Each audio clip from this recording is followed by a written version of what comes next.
সেখান থেকেই সে আমাকে প্রথম ফাঁদে ফেলানো শুরু করে। এটাই হচ্ছে শুরু। ও হচ্ছে এই ব্যাপারটাই আমার এগেইনস্টে কাজে লাগিয়েই ও জোরপূর্বক রেপ করে আমাকে।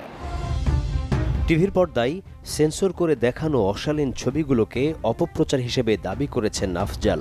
তার এমন কিছু কন্টেন্ট আমাদের হাতে রয়েছে যা কোনোভাবেই প্রচারযোগ্য ছিল না। দ্বিতীয় কন্টেন্টটি মূলত একটি ভিডিও চিত্র। পর্নোগ্রাফিক আইন ও নীতিনৈতিকতার কারণে পুরোটা দেখানো সম্ভব নয়। শুধু আফজালের চ্যালেঞ্জের কারণেই আমরা এটি দেখানোর সিদ্ধান্ত নিয়েছি। টিম সার্চলাইটও আফজাল খানকে চ্যালেঞ্জ দিচ্ছে এসব ছবি ও ভিডিও মিথ্যা প্রমাণের।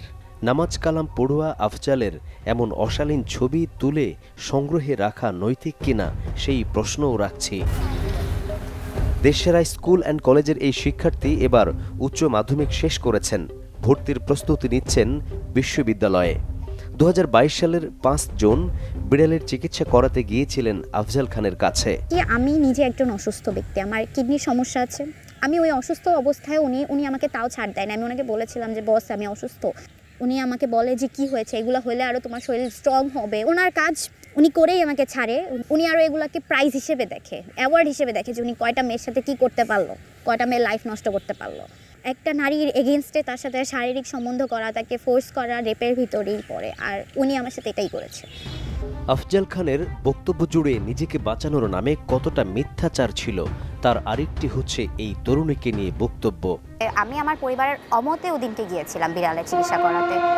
এই জিনিসটা আফজাল জানতো যে আমি ওদিনকে অমতে গিয়েছি, আমার পরিবার জানে না। সেখান থেকেই সে আমাকে প্রথম ফাঁদে ফেলানো শুরু করে। এটাই হচ্ছে শুরু। ও হচ্ছে এই ব্যাপারটাই আমার এগেইনস্টে কাজে লাগিয়েই ও জোরপূর্বক রেপ করে আমাকে। ও জানে যে আমি আইনের আয়তায় যেতে পারবো না। ও ভালো মতো জানে। ও এই জিনিসটাকে এই জন্য আমার এগেইনস্টে ইউজ করতেছে।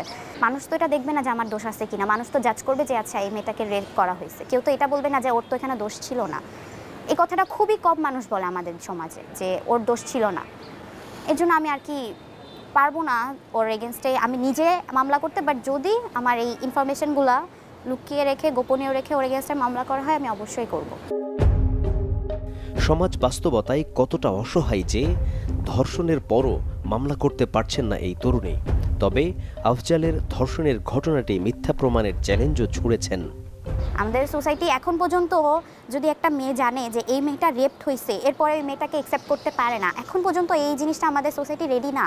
তাহলে এত বড় একটা অ্যালিগেশন তো আমি নিজের উপরে কেন লাগাবো? তার সাথে তো আমার শত্রুতা নেই যে হ্যাঁ তার উপর আমার অ্যালিগেশনটা লাগালে তার সাথে আমার রিভেঞ্জ নেওয়া হবে, এমন তো কিছুই নেই আমার তার সাথে।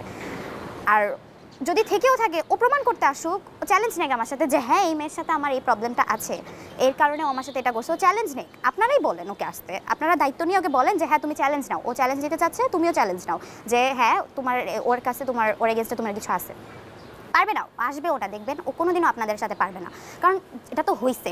আমি তো মিথ্যা বলতেছি না। ও নিজেও জানে যে ও কী করছে, ও ভালো মতো জানে। ওর বোনেরও যদি সেম এই ইমেজের হতো, ওর বোনও যদি পরিবারকে না জানিয়ে এই কাজটা একটা হয়ে যেত ওর সাথে একটা দুর্ঘটনা, আমার মনে হয় না ওর বোনও কোনোদিন স্টেপটা নিত।